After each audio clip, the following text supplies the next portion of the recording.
നമസ്കാരം. ഭാരത് ലൈവിലേക്ക് സ്വാഗതം. നമസ്കാരം പ്രശാന്ത്. ശ്രീലെ, വളരെ പ്രധാനപ്പെട്ട ഒരു വിധി കേരള ഹൈക്കോടതിയിൽ നിന്ന് വന്നിരിക്കുന്നു അല്ലെ? അതെ. അതായത് കേരളത്തിലെ കമ്മികൾക്ക് മുഖമടച്ച് കിട്ടുന്ന കുംഭമേള വൈറൽ താരത്തെ കേരളത്തിലേക്ക് കടത്തിക്കൊണ്ടുവന്നു. ഞാൻ അങ്ങനെ തന്നെ തീർച്ചയായിട്ടും കടത്തിക്കൊണ്ടുവന്ന് നമ്മൾ ഈ വിഷയം കുറച്ച് ഏതാനും മണിക്കൂറുകൾക്ക് മുമ്പ് സംസാരിച്ചതേ കടത്തിക്കൊണ്ടുവന്ന് ഇവിടെ വെച്ച് ഒരു ഇതര മതസ്ഥനുമായിട്ട് വിവാഹം, അത് പ്രായപൂർത്തിയാകാത്ത കുട്ടിയാണ്, പെൺകുട്ടിയാണ് എന്ന് അസന്നിഗ്ധമായി തെളിഞ്ഞിരിക്കുന്നു. ഇപ്പോൾ അതിന്റെ പേരിൽ, അത് മധ്യപ്രദേശുകാരിയാണ്, അവിടെ കേസുണ്ട്, പോക്സോ കോടതിയിലാണ് ആ കേസ് നടക്കുന്നത്. ഈ കടത്തിക്കൊണ്ടുവന്ന് വിവാഹം കഴിച്ചത് UP സ്വദേശിയായ ഫർമാൻ ഖാൻ എന്നറിയപ്പെടുന്ന മുഹമ്മദ് ഫർവേഷ്, അങ്ങനെയാണ് അയാളുടെ യഥാർത്ഥ പേരെന്ന് മനസ്സിലാക്കും. ഇപ്പോൾ ഈ നേരത്തെ ഈ മുഹമ്മദ് ഫർവേഷ് നമ്മുടെ മധ്യപ്രദേശിലെ പോക്സോ കോടതിയിൽ മുൻകൂർ ജാമ്യത്തിന് കൊടുത്തിരുന്നു. അത് തള്ളി. അത് നമ്മൾ ഞാൻ പറഞ്ഞല്ലോ, ഏതാനും മണിക്കൂറുകൾക്ക് മുമ്പ് നമ്മളത് ആ വിഷയം ചർച്ച ചെയ്തതാണ്. ഇപ്പോഴിതാ കേരള ഹൈക്കോടതിയിൽ നിന്ന് വളരെ സുപ്രധാനമായ ഒരു വിധി വന്നിരിക്കുന്നു. ഈ ഫർമാൻ ഇവിടെ തന്റെ അറസ്റ്റ് തടയണം എന്നാവശ്യപ്പെട്ട് ഒരു ഹർജി കൊടുത്തിരുന്നു. കോടതി ആ അറസ്റ്റ് തടഞ്ഞിരുന്നു. അന്ന് പോക്സോ ചുമത്തിയിരുന്നില്ല ഈ കേസിൽ. ഒരു പെൺകുട്ടിയെ തട്ടിക്കൊണ്ടുവന്ന് വിവാഹം കഴിച്ചു, ഇതായിരുന്നു കേസ്. അപ്പോൾ സ്വാഭാവികമായിട്ടും കോടതി ഈ പ്രതിക്ക് പറയാനുള്ളതും കൂടെ കേൾക്കണം, അതുകൊണ്ട് പോലീസ് അറസ്റ്റ് ചെയ്യരുത് എന്നൊരു തടസ്സം പറഞ്ഞിരുന്നു. ആ തടസ്സം മറയാക്കി മധ്യപ്രദേശ് പോലീസിന്റെ അറസ്റ്റിൽ നിന്ന് ഇയാൾ രക്ഷപ്പെട്ടു നിൽക്കുകയായിരുന്നു. പക്ഷെ ഇപ്പോഴ് ഈ അറസ്റ്റ് തടയണം എന്ന് പറഞ്ഞ ഒരു നിശ്ചിത തീയതിയുണ്ട്. ആ തീയതിക്ക് അപ്പുറത്തേക്ക് ഇത് നീട്ടി നൽകണം എന്നാവശ്യപ്പെട്ട് ഫർമാൻ കേരള ഹൈക്കോടതിയെ സമീപിച്ചിരുന്നു. ആ കേസിൽ ഇപ്പോൾ വിധി വന്നിരിക്കുകയാണ്. അതായത് പോയി പണി നോക്കട എന്നാണ് കോടതി പറഞ്ഞിരിക്കുന്നത്. പോക്സോ കേസ് ചുമത്തിയിരിക്കുകയാണ്. ഒരു കാരണവശാലും ഇയാളുടെ അറസ്റ്റ് തടയാൻ കഴിയില്ല, ഇയാൾക്ക് മുൻകൂർ ജാമ്യം കൊടുക്കാൻ കഴിയില്ല എന്ന് കേരള ഹൈക്കോടതി പറഞ്ഞിരിക്കുന്നു. എന്റെ ചോദ്യം, ഫർമാനോടൊപ്പം ഈ കേസിൽ ഈ വിവാഹത്തിന് കാർമ്മികത്വം വഹിച്ച, ഈ വിവാഹം നടത്തിക്കൊടുത്ത 3 സിംഹങ്ങൾ, അങ്ങനെ തന്നെ പറയാം.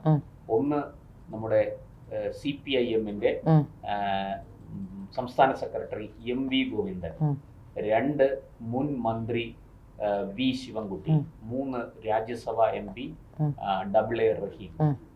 ഈ 3 പേരും ഇനി ഈ കേസിൽ അവരുടെ അവസ്ഥ എന്തായിരിക്കും? അവര് സത്യത്തിൽ കൂട്ടുപ്രതികളല്ലേ? അവർക്കെതിരെയും പോക്സോ തന്നെ ചുമത്തേണ്ടതല്ലേ? തീർച്ചയായും അതെ. ഈ കേസിൽ ആദ്യം ചെയ്യേണ്ടത്, ഈ കേസുമായി ബന്ധപ്പെട്ട് ഈ പെൺകുട്ടിയുടെ വ്യാജ ആധാർ ഉണ്ടാക്കിയത് എങ്ങനെയാണ്, ഇതുമായി ബന്ധപ്പെട്ടുള്ള കാര്യങ്ങളുടെ അന്വേഷണ പരിധിയിൽ വരേണ്ടതുണ്ട്. അതെ, കേരള പോലീസിനെ തെറ്റിദ്ധരിപ്പിച്ചു എന്ന് പറയുമ്പോൾ തീർച്ചയായിട്ടും ഇതിന്റെ പിന്നിൽ ഒരു ആസൂത്രിതമായ ശ്രമമുണ്ട് തന്നെയാണ് നമുക്ക് മനസ്സിലാക്കുന്നത്. അതായത് ഒരു മലയാളി സിനിമാ സംവിധായകൻ സിനിമ എടുക്കുന്നു എന്ന ലേബലിലേക്ക് ഈ പെൺകുട്ടിയെ എവിടേക്ക് വിളിച്ചു വരുത്തുന്നു, അഭിനയിക്കാൻ എന്ന ലേബൽ വിളിച്ചു വരുത്തുന്നു. ഒപ്പം ഫർമാൻ എത്തുന്നു, ഫർമാനെ തന്നെ സെലക്ട് ചെയ്യുന്നു, ഫർമാൻ എത്തുന്നു. അതിനുശേഷം സിനിമാ രംഗത്ത് നമുക്കറിയാലോ, എല്ലാ തരം മാഫിയകളുമുള്ള സ്ഥലമാണ് സിനിമ. അപ്പോൾ അതുകൊണ്ട് തന്നെ ഈ സിനിമ മുതൽ ഈ സിനിമയുമായി ബന്ധപ്പെട്ട കാര്യങ്ങൾ, ആരാണ് സംവിധായകൻ, ഈ സിനിമയുമായി ബന്ധപ്പെട്ട ഷോർട്ട് ഫിലിം ആണെങ്കിലും ഈ മൊണാലിസയും ഫർമാനെയും രണ്ടുപേരെയും എവിടുന്ന് കണ്ടെടുത്തു എന്നുള്ളതാണ്. ഈ മൊണാലിസ യഥാർത്ഥ പേരല്ലാത്തതുകൊണ്ടാണ് ഞാൻ പറയുന്നത്, യഥാർത്ഥ പേരല്ല, പേര് വന്നു തുടങ്ങി, അതല്ല. അതുകൊണ്ട് പിന്നെ കാര്യമില്ല. അപ്പോൾ അതുകൊണ്ട് തന്നെ ഈ കേസുമായി ബന്ധപ്പെട്ടാണെങ്കിൽ എങ്ങനെയാണ് ഈ പെൺകുട്ടി ഈ പറയപ്പെടുന്ന ഫർമാനുമായി ബന്ധപ്പെട്ടത്, എങ്ങനെയാണ് വിലയിൽ വീണത്, എങ്ങനെയാണെന്നുള്ളത് ആദ്യം അന്വേഷിക്കേണ്ടിയിരിക്കുന്നു. ഒപ്പം കേരളത്തിലെ സർക്കാരിൻ്റെ, അതാണ് നമുക്ക് പറയാനുള്ളത്, CPM-ന്റെ സർക്കാരിൻ്റെ ഭാഗമായിരിക്കുന്ന രാഷ്ട്രീയ പാർട്ടിയായ CPM-ന്റെ കേരളത്തിലെ സർക്കാരിൻ്റെ രാജ്യസഭ MP-യുടെ ഒക്കെ അകമഴിഞ്ഞ സഹായം ഇതിൽ ലഭ്യമായിട്ടുണ്ട് എന്നാണ് എനിക്ക് മനസ്സിലാവുന്നത്. ഇനിയും പേരിന് വേണ്ടി പറഞ്ഞാൽ ഒരുപക്ഷെ നമുക്കറിയാം, റഹീമിനെ കുറിച്ച് പറഞ്ഞാൽ റഹീം ഇതേ തരത്തിൽ വിവാഹം കഴിച്ച ഒരാളാണ്. അതായത് റഹീം കല്യാണം കഴിച്ചിരിക്കുന്ന ഒരു ഹിന്ദു പെൺകുട്ടിയാണ്. അപ്പോൾ റഹീമിന് തീർച്ചയായും അറിയാം, സാധാരണ ഏതെങ്കിലും ഒരു ക്ഷേത്രത്തിൽ കൊണ്ടുവച്ച് മാലയിട്ടാലോ താലി കെട്ടിയാലോ ഇത് നിലനിൽക്കില്ല. കല്യാണം, ഈ വിവാഹം രജിസ്റ്റർ ചെയ്യണമെങ്കിൽ സ്പെഷ്യൽ മാരേജ് ആക്ട് പ്രകാരം രജിസ്റ്റർ ചെയ്യണമെന്ന് അറിയാം. റഹീമിന് മാത്രമല്ല 30 ദിവസം നോട്ടീസ് കൊടുക്കണം. അത് ഒന്നുകിൽ പെൺകുട്ടിയുടെ പബ്ലിഷ് ചെയ്യണം, പെൺകുട്ടിയുടെ അവിടുത്തെ കൺസേൺഡ് സ്ഥലത്താണ് പബ്ലിഷ് ചെയ്യേണ്ടത്. ആ സ്ഥലത്തുനിന്ന് പബ്ലിഷ് ചെയ്ത ശേഷമാണ് 30 ദിവസത്തിന് ശേഷം അവിടെ ഒന്നുകിൽ അവിടെ രജിസ്റ്റർ ചെയ്യണം, അവിടെ പബ്ലിഷ് ചെയ്യണം, അല്ലെങ്കിൽ ഇവിടെ പബ്ലിഷ് ചെയ്യണം. എന്തായാലും അല്ല പബ്ലിഷ് ചെയ്ത് വീട്ടിലൊക്കെ സർവ് ചെയ്യണം. അങ്ങനെയൊക്കെയുള്ള കാര്യങ്ങളുണ്ട്. പക്ഷെ ഇതൊന്നും ചെയ്യാതെ വളരെ, അതായത് പണ്ടൊക്കെ ഈ പോപ്പുലർ ഫ്രണ്ടുകാർ കുട്ടികളെ കൊണ്ടുവന്ന് വിവാഹം കഴിപ്പിക്കുമായിരുന്നു. ഇപ്പൊ പോപ്പുലർ ഫ്രണ്ട് ലവ് ജിഹാദ് അത്ര കാണുന്നില്ല. മറ്റേ ഇപ്പൊ ഈ അടുത്തിടയ്ക്ക് ഞാനൊരു രജിസ്ട്രേഷൻ ഉണ്ട്, പക്ഷെ ഒളിഞ്ഞും തെളിഞ്ഞുണ്ട്. പക്ഷേ പണ്ടൊക്കെ ഞാൻ ഈ രജിസ്ട്രേഷൻ ഓഫീസുകളിൽ പോയി, സബ് രജിസ്ട്രാർ ഓഫീസിൽ പോയി കഴിഞ്ഞാൽ നമ്മൾ ഈ രജിസ്ട്രേഷന് വേണ്ടി വരുന്ന ആൾക്കാരുടെ പടം ഓടിട്ടേക്കുന്ന കാണാം. ഇത്തവണ പോയപ്പോൾ അതിൽ വലിയ കുറവ് മുസ്ലിം പെൺകുട്ടികൾ ഹിന്ദുക്കളെയോ അല്ലെ ഹിന്ദു പെൺകുട്ടികൾ മുസ്ലിങ്ങളെയൊക്കെ കല്യാണം കഴിക്കുന്നതിൽ ഒരു കുറവ് വന്നിട്ടുണ്ട്. ഹിന്ദു പെൺകുട്ടികൾ കല്യാണം കഴിക്കുന്നതിലൊക്കെ ഒരു കുറവ് വന്നിട്ടുണ്ട്. ഈ പുരുഷന്മാരെയും അങ്ങനെ ചെയ്യുന്നുണ്ട് കേട്ടോ. ലവ് ജിഹാദിൽ പുരുഷന്മാരും ഉണ്ട് കേട്ടോ, പുരുഷന്മാരും ഉണ്ട്. മതം മാറ്റി ഹിന്ദു കുട്ടികളെ മുസ്ലിം അതൊക്കെ കുറഞ്ഞിട്ടുണ്ട്. അത് കുറഞ്ഞിട്ടുണ്ടെന്ന് എനിക്ക് ആ രജിസ്ട്രേഷൻ ഈ അടുത്തിടയ്ക്ക് കഴിഞ്ഞ ആഴ്ച ഞാനൊരു സബ് രജിസ്ട്രാർ ഓഫീസിലെ ആവശ്യത്തിന് പോയിരുന്നു. അപ്പോൾ ഞാൻ എപ്പോഴും പോകുമ്പോൾ ഞാനും അനിയത്തിയും ചേച്ചി ഇത് ഇങ്ങനെ വായിച്ചു നോക്കാറുണ്ട് അവിടെ കിടക്കുന്നത്. കാരണം ഈ ലവ് ജിഹാദിൻ്റെ കാര്യമുള്ളത് കൊണ്ട് തന്നെയാണ് നമ്മൾ പലപ്പോഴും നോക്കുന്നത്. അപ്പോൾ ഈ പ്രാവശ്യം നോക്കിയപ്പോൾ ഒരുപാട് കുറവ് കാണുന്നുണ്ട് അതിലെന്നുള്ളതാണ് എനിക്ക് മനസ്സിലാക്കാൻ സാധിക്കുന്നത്. അപ്പോൾ നാർക്കോട്ടിക് ജിഹാദ് ഉണ്ട്. ഇത് കുട്ടികളെ വഴിതെറ്റിച്ചാൽ മതിയല്ലോ. ഒന്നുകിൽ വിവാഹം കഴിപ്പിച്ച് IS-ലേക്ക് വിടുക, അല്ലെ നാർക്കോട്ടിക് ഭിന്നമാക്കുക, നമ്മുടെ സമ്പ്രദായങ്ങളെല്ലാം തകർക്കുക. ഈ പറയുന്നത് പോലെ കേരളത്തിൽ നിലകൊള്ളുന്ന ഒരു മതസൗഹാർദ്ദവും അതില്ലാതാക്കുക. മതേതരത്വം എന്ന് പറഞ്ഞത് ഒരു പറഞ്ഞു പഴകി ഒരു വളരെ മോശമായ എന്തോ ഒരു അശ്ലീലം പോലെ ആയ ഒരു വാക്കായി കഴിഞ്ഞു. പക്ഷെ അതിനപ്പുറത്തേക്ക് ഒരു മതസൗഹാർദ്ദമുണ്ട്. മനുഷ്യർ തമ്മിൽ അങ്ങനെ നിങ്ങളെ മതവിശ്വാസം നിങ്ങൾക്ക് എന്റെ വിശ്വാസം അത്രേ ഉള്ളൂ എന്നുള്ള ഒരു സൗഹാർദ്ദം അത് തകർക്കുക. അതിനെ തകർക്കുക. ഇവിടെ ആസൂത്രിതമായ ശ്രമമാകുമ്പോഴാണ് വെറുപ്പ് പടർത്തുക. നമുക്കിപ്പോഴേ ഇപ്പൊ പ്രശാന്ത് ഞാൻ പറയാം, ഇപ്പോൾ നമ്മൾ സ്ഥിരം കാണുന്ന കൂടെ പഠിക്കുന്ന അല്ലെങ്കിൽ നമ്മുടെ അയൽവക്കത്തുള്ള ഒരു പയ്യനെ നമ്മൾ ഒപ്പം ജോലി ചെയ്യുന്ന ആൾക്കാരെയൊക്കെ നമ്മൾ പ്രേമിച്ച് വിവാഹം കഴിക്കുന്നത് നമുക്ക് മനസ്സിലാക്കാൻ സാധിക്കും. ഇത് ഒരു പരിചയമില്ലാത്ത ഏതെങ്കിലും സ്റ്റേറ്റിൽ കിടക്കുന്ന ആൾക്കാർ ആ ആൾക്കാരെ ഏതെങ്കിലും രീതിയിൽ ഇത്തരത്തിൽ പരിചയപ്പെട്ടെന്ന്. അപ്പോൾ അത്തരത്തിൽ ഉണ്ടാകുന്ന കാര്യങ്ങളാണ് വളരെ പർപ്പസ്ഫുള്ളി ആയിട്ട്. ഇപ്പം നമുക്കറിയാലോ, ഈ ഇവിടെ നിന്ന് പഠിക്കാൻ പോയ അശോകന്റെ മകൾ പഠിക്കാൻ പോകുന്നു. എവിടുന്നോ വന്ന ഒരാൾ കല്യാണം കഴിക്കുന്നു. 1.5 കോടി രൂപ മുടക്കിയ കല്യാണം സംരക്ഷിക്കാൻ ശ്രമിക്കുന്നു. 4 ദിവസം കഴിഞ്ഞ്, അതായത് സുപ്രീം കോടതി വരെ അശോകൻ പോയത് കൊണ്ട് മാത്രം ആ പെൺകുട്ടിക്ക് IS-ലേക്ക് പോകാനുള്ള സാഹചര്യം ഒരുങ്ങിയില്ല. പാസ്പോർട്ട് കിട്ടിയില്ല. അല്ലെങ്കിൽ പാസ്പോർട്ട് ഉറപ്പായിട്ട് കിട്ടിയില്ല. ഇപ്പൊ മെറിനടക്കമുള്ള നിമിഷ ഫാത്തിമയുടെ അമ്മയ്ക്കൊക്കെ ഭയങ്കര മതേതരത്വമായിരുന്നു ഞാൻ മനസ്സിലാക്കുന്നത്. ആദ്യത്തെ പ്രണയത്തിലൊക്കെ അവർ തയ്യാറായിരുന്നു വിവാഹം കഴിപ്പിക്കാൻ. അതിനുശേഷമാണ് അയാളാണ് പിന്നീട് കൈമറിഞ്ഞ് കൊണ്ടുപോയെന്ന് പിന്നീട് അവർ തന്നെ പറയുന്നുണ്ട്. അപ്പോൾ ഇതിൽ നമുക്ക് മനസ്സിലാക്കാൻ സാധിക്കുന്ന ആ മതേതരത്വമൊക്കെ വിനയായി എന്നുള്ളതാണ്. പക്ഷേ അശോകന് അപകടം വന്നപ്പോൾ മതേതരത്വം ഇല്ലാതായി. അത് അശോകന് മനസ്സിലായി എന്താണ് സംഭവിച്ചുകൊണ്ടിരിക്കുന്നത്.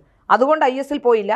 അഖില ഹാദിയുടെ അമ്മയ്ക്ക് ബിന്ദുവിന് മതേതരത്വം ഉണ്ടായിരുന്നുകൊണ്ട് മോൾ അങ്ങ് പോയി കഴിഞ്ഞിട്ടാണ് അറിയുന്നത്. അതായത് ഇപ്പോൾ ഈ വിവാഹം പോലും കഴിച്ചു കഴിഞ്ഞിട്ട് മോളെ കാണാനും വരാനും പോകാനും ഒക്കെ തയ്യാറായിരുന്നു ബിന്ദു എന്നുള്ളതാണ് മനസ്സിലാക്കാൻ സാധിക്കുന്നത്. അപ്പോൾ മാതാപിതാക്കളുടെ ഒരു പങ്കും ഇതിലുണ്ട്. മാതാപിതാക്കൾ മക്കളെ വളർത്തുമ്പോൾ വളരെ കൃത്യമായി തന്നെ ഇത് പറഞ്ഞു കൊടുത്ത് വളർത്തേണ്ടതുണ്ട്.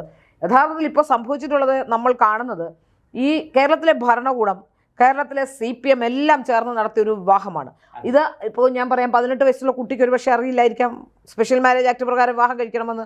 പക്ഷേ മാത്രമല്ല ഇത് എനിക്ക് തോന്നുന്നു വിവാഹം രജിസ്റ്റർ ചെയ്യുകയും ചെയ്തിട്ടുണ്ട്. ഈ കുട്ടിക്ക് ഈ പറഞ്ഞ കുംഭമേള വൈറൽ താരത്തിന് വലിയ ലോക പരിജ്ഞാനം ഒന്നുമില്ല, വിദ്യാഭ്യാസമില്ല, കഷ്ടിയാണ്. അപ്പോൾ ആ കുട്ടിക്ക് ഇതൊന്നും അറിയില്ല. ശരിക്കും അതിനെ പെടുത്തിയതാണ് 100%. അതുകൊണ്ടാണ് ഞാൻ ചോദിച്ചത്, ഈ ഫർമാൻ എന്ന് പറയുന്ന യുവാവിനും ഞാൻ മനസ്സിലാക്കിയെടുത്തോളം സ്വയം കാര്യങ്ങൾ ചിന്തിച്ച് പ്രവർത്തിക്കാനുള്ള വലിയൊരു പക്വത ഉള്ള ആളല്ല. 25 വയസ്സൊക്കെ ഉള്ളൂ. അപ്പൊ ഇയാളുടെ പുറകിൽ ഈ നേരത്തെ പറഞ്ഞ ഒരു വലിയ നെറ്റ്വർക്ക് തീർച്ചയായും ആ നെറ്റ്വർക്കാണ് ഇവിടെ ഉയരുന്ന ചോദ്യം. ഈ നെറ്റ്വർക്ക് പക്ഷെ എന്താ ഞാൻ ചോദിക്കട്ടെ, നമുക്കൊരു ദിവസം രാവിലെ എവിടെയെങ്കിലും പോയി ഏതെങ്കിലും ഒരു സ്ഥലത്ത് പോയി എന്നിരിക്കട്ടെ, നമുക്കൊക്കെ അത്യാവശ്യം ബന്ധങ്ങളുള്ള ഒരാളാണ്. പക്ഷെ ഞാൻ ഒറ്റയ്ക്കോ പ്രശാന്ത് ഒറ്റയ്ക്കോ വെറുതെ ഇവിടെ നിന്ന് വണ്ടി കയറിപ്പോയി ഏതെങ്കിലും ഒരു സ്ഥലത്ത് ചെന്നിട്ട് ഇപ്പോൾ ഉത്തർപ്രദേശിൽ ചെല്ലുന്നു. നമുക്ക് അത്യാവശ്യം ബന്ധങ്ങളൊക്കെ ഉള്ളവരാണ്. പക്ഷെ ഒരു ദിവസം രാവിലെ നമുക്ക് ഉത്തർപ്രദേശിലെ യോഗി ആദിത്യനാഥിനെ കാണാൻ കഴിയില്ല. യോഗി ആദിത്യനാഥ് നമ്മുടെ കല്യാണം നടത്തി തരില്ല, പറ്റത്തില്ല. ഇതൊന്നും നമുക്ക് ഒരു അമ്പലം സെലക്ട് ചെയ്ത് വിവാഹം കഴിക്കാൻ പറ്റില്ല. പെട്ടെന്ന് ഒരു ദിവസം രാവിലെ കല്യാണം രജിസ്റ്റർ ചെയ്ത് സർട്ടിഫിക്കറ്റ് വാങ്ങിക്കാൻ പറ്റില്ല. മന്ത്രിമാർ പങ്കെടുക്കില്ല. അവിടെയാണ് നമുക്ക് ഏറ്റവും പ്രധാനമായി മനസ്സിലാക്കാൻ സാധിക്കുന്നത്. വളരെ കൃത്യമായി ഇൻഫ്ലുവൻഷ്യൽ ആയിട്ടുള്ള ആരോ ചില ആൾക്കാർ ചോദ്യം അവിടെയാണ്. അതായത് വളരെ വ്യക്തമാണ്, ഈ ഫർമാനെ ഇക്കാര്യത്തിൽ അകമഴിഞ്ഞ് പിന്തുണ കൊടുക്കുകയും സഹായിക്കുകയും CPM ആണ്, നേതൃത്വം കൊടുക്കുകയും തീർച്ചയായും CPM ആണ്. CPM നേതാക്കളാണ് സത്യത്തിൽ അവർക്ക് വിവാഹം ഞാൻ പ്രശാന്ത് ഒരു കാര്യം കൂടി പറഞ്ഞോട്ടെ. ഈ CPM നേതാക്കൾക്ക് ഇവരെ വിവാഹം കഴിപ്പിക്കാനുള്ള ത്വര കൊണ്ടല്ല അത് ചെയ്തിട്ടുള്ളത്. ഒരു പെൺകുട്ടിയെ ബലിയാടാക്കുകയായിരുന്നു. അത് തെരഞ്ഞെടുപ്പ് എടുത്തപ്പോൾ 10 വോട്ട് പിടിക്കാനും മതേതരത്വം ഉണ്ടെന്ന് സ്ഥാപിക്കാനും ഒപ്പം നിർത്താനുള്ള ശ്രമം. സത്യത്തിൽ ആ കുട്ടിയെ ബലി കൊടുക്കുകയായിരുന്നില്ലേ? ഒരു ചെറിയ പെൺകുട്ടിയെ ബലി കൊടുക്കുകയായിരുന്നില്ല. പക്ഷെ അത് മുസ്ലിം സമൂഹം ഇക്കുറി ഇടതുപക്ഷത്തെ പരിപൂർണമായിട്ടും തള്ളിക്കളഞ്ഞു. അവർ ഗിമ്മിക്കുകൾ മനസ്സിലായി. അപ്പൊ അതുകൊണ്ട് തന്നെ ഇതിൽ നിന്ന് ഏറ്റവും പ്രധാനമായി നമുക്ക് മനസ്സിലാക്കാൻ സാധിക്കും, ഈ അങ്ങനെയെങ്കിൽ ഈ 3 പേരും കൂട്ടുപ്രതികളാവും. തീർച്ചയായും.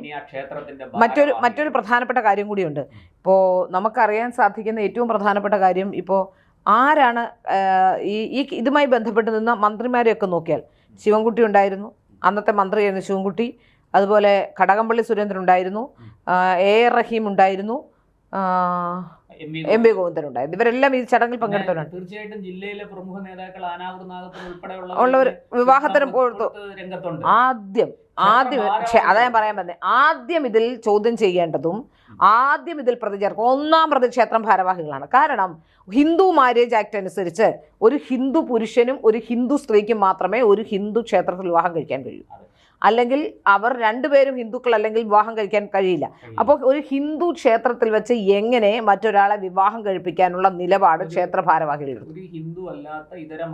എങ്ങനെയാണ് അവിടെ അമ്പലത്തിൽ വെച്ച് വിവാഹം കഴിക്കും? ഏതെങ്കിലും പള്ളിയിലാണെങ്കിൽ നടക്കൂ, ഏതെങ്കിലും മുസ്ലിം പള്ളിയിലാണെങ്കിൽ നടക്കൂ. അപ്പൊ അതുകൊണ്ട് തന്നെ നടക്കില്ല. നിയമം അനുസരിച്ച് ഹിന്ദു മത സ്ഥാപനങ്ങളിലും ഇത് നടക്കരുതാത്തതാണ്.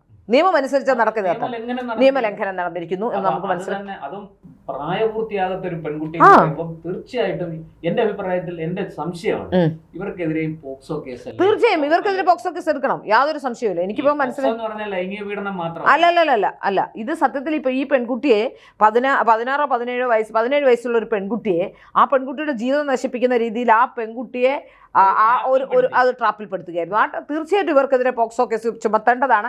അത് കോടതി ചുമത്തും. കേരളത്തിൽ അവരുടെ ഭരണമായിരുന്നുകൊണ്ടാണ് ഇത് കേസൊക്കെ ഇങ്ങനെ വരികയും ഇങ്ങനെ ഒന്ന് അവിയൽ പരുവത്തിലാക്കി വെച്ചിരിക്കുന്നത്. പിന്നെ രമേശ് ചെന്നിത്തല ഇന്നലെ കാണാൻ പോയതിന്റെ കാര്യം എന്താണെന്ന് നമുക്കറിയില്ല. കാരണം ദേവസ്വം ബോർഡുമായി ബന്ധപ്പെട്ട് ദേവസ്വം ബോർഡ് മുൻ പ്രസിഡന്റിനെ കേസിൽ സ്വർണ്ണക്കൊള്ളയുമായി ബന്ധപ്പെട്ട്, ശബരിമലയിലെ സ്വർണ്ണക്കൊള്ളയുമായി ബന്ധപ്പെട്ടുള്ള കേസിൽ പ്രതി ചേർത്ത ഉടൻ തന്നെ കടകംപള്ളി പോയി കാലിൽ വീണ് മാപ്പിരന്നിട്ടുണ്ട്.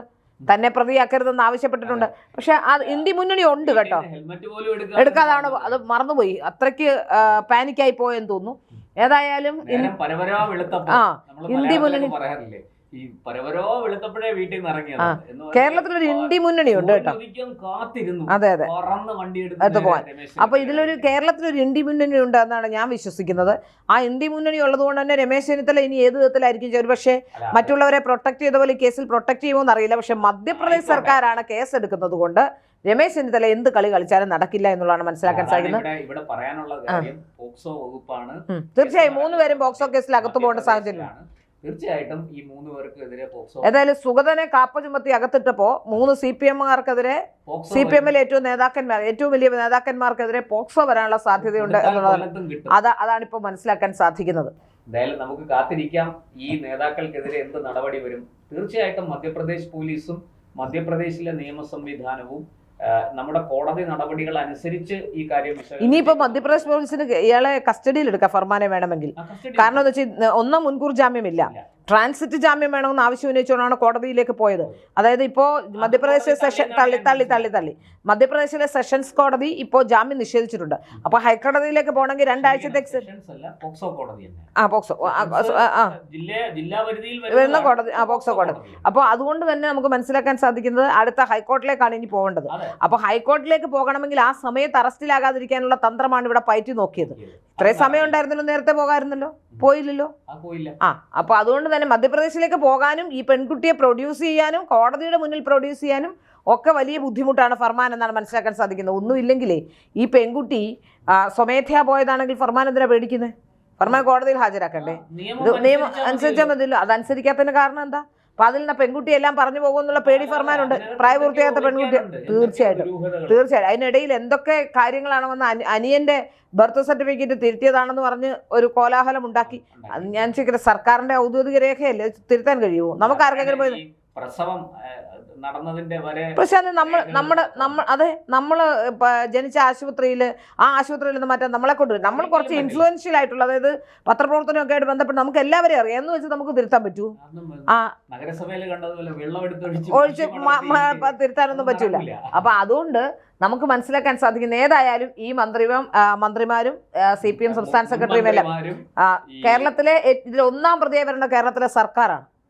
സർക്കാർ ക്ഷേത്രം, അത് സർക്കാർ പിണറായി സർക്കാർ ക്ഷേത്രം ഭാരവാഹികൾ, അതുപോലെ തന്നെ ഉത്സാഹിച്ച ഈ മന്ത്രിമാരെ പോലീസിനറിയാത്ത കാര്യമാണോ? സത്യത്തിൽ കേരള പോലീസ് ഇതിന് സമാധാനം പറയണം. തീർച്ചയായിട്ടും നിയമവാഴ്ച, നിയമത്തിന്റെ കാവൽക്കാർ എന്നൊക്കെ നമ്മൾ നിയമവാഴ്ച ഉറപ്പുവരുത്തുന്ന നിയമത്തിന്റെ കാവൽക്കാര് ഇങ്ങനെ ഒരു കൊടും നിയമ ലംഘനത്തിന് കൂട്ടുനിന്നു എന്നുള്ളതാണ് ഭയങ്കര നാണക്കേടാണ്. കേരള പോലീസിന്റെ ചരിത്രത്തിൽ വലിയ നാണക്കേടുണ്ടാക്കുന്ന ഒരു സംഭവമാണ്. അതല്ലാതെ മറ്റൊന്നും അതിനെ കുറിച്ച് പറയാനില്ല. എന്തായാലും നമുക്ക് അറസ്റ്റ് എപ്പം നടക്കും എന്നുള്ളതാണ് ഇനി അറിയാനാണ് നമ്മൾ ഒന്നാമത് നോക്കുന്നത്. രണ്ടാമത്തെ കാര്യം, പോക്സോ കേസ് സംസ്ഥാന സെക്രട്ടറി, അതുപോലെ തന്നെ മുൻ മന്ത്രി, നിലവിലെ ഒരു MP, രാജ്യസഭാ MP, പിന്നെ ക്ഷേത്രം ഭാരവാഹികൾ, ഇവരൊക്കെ മധ്യപ്രദേശ് സബ് ജയിലിൽ കിടക്കാനുള്ള യോഗം, മധ്യപ്രദേശിലെ പിന്നെ ചപ്പാത്തി ഉണ്ടല്ലോ കനലിൽ ചുടുന്ന, ആ റൊട്ടി തിന്നാൻ ഇവർക്ക് യോഗം ഉണ്ടെങ്കിൽ അത് ലോകത്ത് ആരെ കൊണ്ട് തടയാൻ പറ്റില്ല.